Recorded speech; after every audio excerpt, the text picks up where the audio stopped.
நாமக்கல் மாவட்டம் குமாரபாளையத்தில் ஆசிரியர் குடியிருப்பில் 100க்கும் மேற்பட்ட வீடுகளில் மழை வெள்ளம் புகுந்துள்ளது. இது குறித்த கூடுதல் தகவல்களை நமது செய்தியாளர் ரியாஸிடம் கேட்கலாம். ரியாஸ், தற்போது தொடர் மழை காரணமாக தாழ்வான பகுதிகளில் எங்கெல்லாம் தண்ணி தேங்கி இருக்கிறது, குறிப்பாக அங்க இருக்கும் மக்கள் எந்த அளவுக்கு பாதிக்கப்பட்டிருக்காங்க ரியாஸ்? வணக்கம் ஜபஸ்தீன். அதாவது நாமக்கல் மாவட்டத்தில் நேற்று இரவு முதல் பலத்த மழை பெய்தது. இந்த மழை காரணமாக குமாரபாளையம் பகுதியில் இருக்கிற டீச்சர்ஸ் காலனிங்கிற குடியிருப்பு பகுதிகளில் தண்ணீர் மூழ்கியது. அதாவது நேற்று அதிகாலை 2 மணிக்கு துவங்கிய இந்த மழை விடிய விடிய பெய்ய துவங்கியது. இந்த பகுதி தாழ்வான பகுதி என்பதால நீங்களே பார்க்கலாம், தற்போது இடுப்பு அளவு தண்ணீர் இருக்கு. மேலும் இந்த அதிகாலை நேரத்தில் கழுத்து அளவு தண்ணீர் இந்த பகுதியில் தேங்கி இருந்தது. இந்த பகுதியில் நிப்பாட்டி வச்சிருந்த இருசக்கர வாகனங்கள் மற்றும் கார்கள் மற்றும் அனைத்துமே தண்ணீரில் மூழ்கின. இந்த பகுதியில் காலையில முதல் கொண்டே பொதுமக்கள் வீடுகளில் இருந்து வெளியே வராம கஷ்டப்பட்டு இருக்காங்க.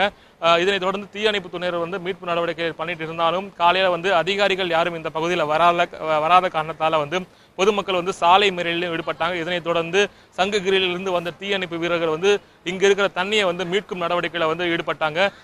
இந்த பகுதியில் இருக்கிற 20க்கும் மேற்பட்ட 4 சக்கர வாகனங்கள் முற்றிலுமாக தண்ணீரில் மூழ்கி இருக்காங்க. மேலும் இந்த பகுதியில் காலையில யாரும் இந்த பகுதியில் அரசு ஊழியர்கள் அதிகம் நிறைந்த பகுதி, அதாவது ஆசிரியர்கள், ஓய்வு பெற்ற அரசு ஊழியர்கள் மற்றும் அனைவரும் இந்த பகுதியில் நிறைந்த பகுதி. இப்ப நாங்க பார்க்கலாம், ஒரு வீட்டுக்குள்ளார தண்ணி எந்த அளவுக்கு பூந்திருக்குன்னு சொல்லி பார்க்கலாம். அதாவது இந்த பகுதியில் இருக்கிற மக்கள் இங்க பள்ளிகளுக்கும் தங்களுடைய அலுவலகத்துக்கும் போக முடியாத சூழ்நிலை இன்னைக்கு ஏற்பட்டிருக்கு. தங்களுடைய இயல்பு வாழ்க்கை முற்றிலுமாவே ஃபுல்லா பாதிக்கப்பட்டிருக்கு. அதாவது மணி இப்போ பாத்தீங்கன்னா மணி 12 மணி இப்போ கடந்த போது தற்போதுதான் தண்ணீர் ஓரளவுக்கு குறைந்து வருகிறது. வீடுகளில் இருக்கிற அனைத்து பொருட்களுமே நீர்ல முற்றிலுமாக மூழ்கி பல்வேறு பொருட்கள் சேதமடைந்தது. குறிப்பா மின்சாதன பொருட்கள் அனைத்துமே பல்வேறு வீடுகளில் பழுது ஏற்பட்டிருக்கு. மேலும் இங்க இருக்கிற அனைத்து அறைகள், அதாவது வீட்டில் இருக்கிற வீட்டுக்குள்ளேயே இடுப்பளவு தண்ணீர் காலையில் நின்றுதான் பொதுமக்கள் தெரிவிக்கிறாங்க. மேலும் இங்கு பொதுமக்கள் சமைக்க பயன்படுத்த அரிசி மூட்டைகளும் இந்த நீர்ல முற்றிலுமா மூழ்கி சேதம் அடைஞ்சிருக்கு. தொடர்ந்து பொதுமக்கள் தற்போது அடுத்த கட்டமா தங்களுடைய சாப்பாடுக்கு என்ன செய்வது என்பது குறித்து யோசனை ஏற்பட்டிருக்காங்க. மேலும் மாவட்ட நிர்வாகம் தரப்புல வருவாய்த்துறை அலுவலர்கள் மட்டுமே இந்த பகுதிக்கு பார்வையிட்டாங்க. மேலும் இந்த பகுதியில் தீயணைப்பு, அதாவது 10க்கும் மேற்பட்ட தீயணைப்பு வீரர்கள் அதாவது மின் மோட்டார்களை இந்த பொருத்தி தண்ணியை வெளியேற்றி வந்துட்டு இருக்காங்க.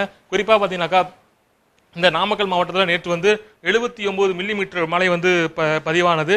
இதனை தொடர்ந்து இந்த பகுதியில் அதாவது டீச்சர்ஸ் காலனி இந்த பகுதியில் 200 வீடுகள் தண்ணியில சூழ்ந்திருக்கு.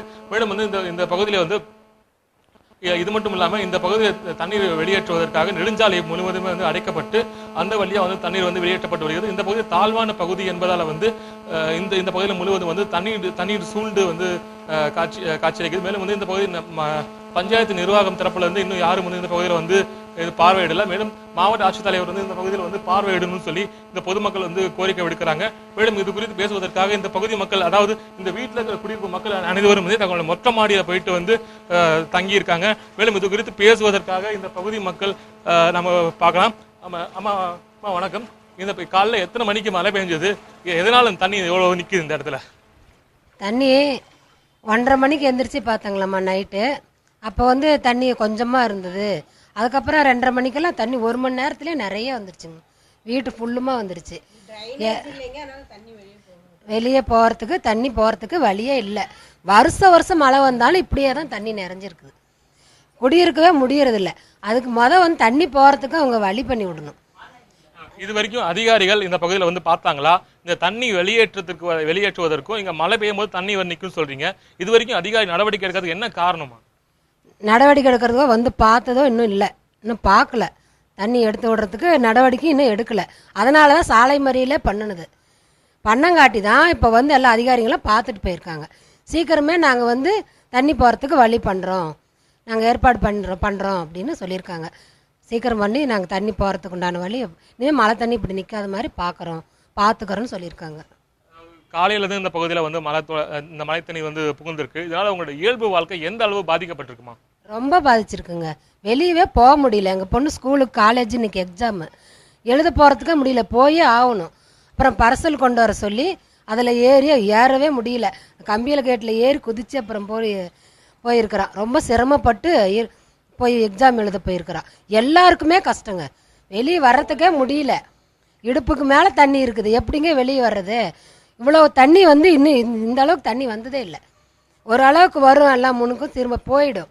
ஆனால் இந்த தடவை வந்து அதிகமாக தண்ணி வந்துருச்சு. இது மாதிரி இன்னும் வந்தால் சிரமந்தாங்க. இதை உடனடியாக சரி பண்ணி தரணும் எங்களுக்கு. அப்போ தான் நாங்கள் இங்கே குடியிருக்கவே முடியும். ஜெபஸ்டின், அதாவது இந்த பகுதி மட்டுமல்ல, அதாவது நாமக்கல் மாவட்டம் திருச்செங்கோடு பள்ளிப்பாளையம் மற்றும் அதனை சுற்றி உள்ள பல்வேறு கிராமங்களிலும் வந்து இந்த மழை தண்ணியால கடும் பொதுமக்கள் வந்து பாதிக்கப்பட்டிருக்காங்க. தற்போது பார்த்தீங்கன்னா இந்த அதே போல வந்து குமாரபாளையம் பேருந்து நிலையம் இருக்க அருங்கதிரை காலனி பகுதியில் வந்து 100க்கும் மேற்பட்ட வீடுகள் வந்து தண்ணீரில் மூழ்கி இருக்கிறதா தகவல் தெரிவிக்கிறாங்க. மேலும் வந்து நெடுஞ்சாலைகள் ஓரங்களில் வந்து திடீர் பள்ளங்கள் ஏற்பட்டு சாலைகள் வந்து பெருமளவில் பாதிக்கப்பட்டிருக்கு.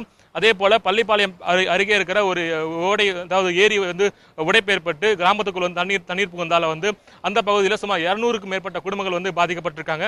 இந்த பகுதியை பொறுத்த வரைக்கும் இது வந்து தாழ்வான பகுதிங்கிறதால வந்து இதை சுற்றி இன்னும் வயல்காடுகள் இருக்கு. தாழ்வான பகுதிங்கிறதால வந்து இந்த மழை தண்ணி முழுவதுமே வந்து இந்த குடியிருப்பு பகுதியில் வந்து புகுந்திருக்கு. இது வரைக்கும் இந்த பஞ்சாயத்து நிர்வாகமும் மாவட்ட நிர்வாகமும் வந்து இது நடவடிக்கை எடுக்கலன்னு சொல்லி பொதுமக்கள் வந்து குற்றம் சாட்டுறாங்க. ஜெபஸ்டின், நேரடி தகவல்களுக்கு மிக்க நன்றி ரியாஸ்.